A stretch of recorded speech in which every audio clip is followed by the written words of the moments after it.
Right. So, welcome to the trusty workbench. Where are we at here? That is healing nicely, but it happened because this, my old sight lock, got frayed and worn, and my gun jumped out of the holster. So, I took this stuff here. I took a piece of leather and a little bit of plastic tubing I got at Lowe's, and I made a new sight lock.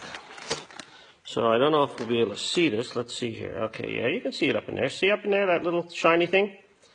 Well, I passed that through the leather strap. A couple of holes I made in here. So now it's for the test. So the sight lock this is the sight here, of course, the blade you can see there. And up inside the little shiny part. So when you shove this down in here, it goes down past, so it has to ride over the plastic bit and catch on it. That's the whole idea. Well, it goes in just fine, and it's your primary gun. So the big test is you got to be able to get it in easily, which I can.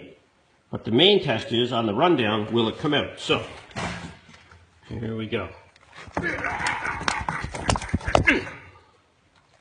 There.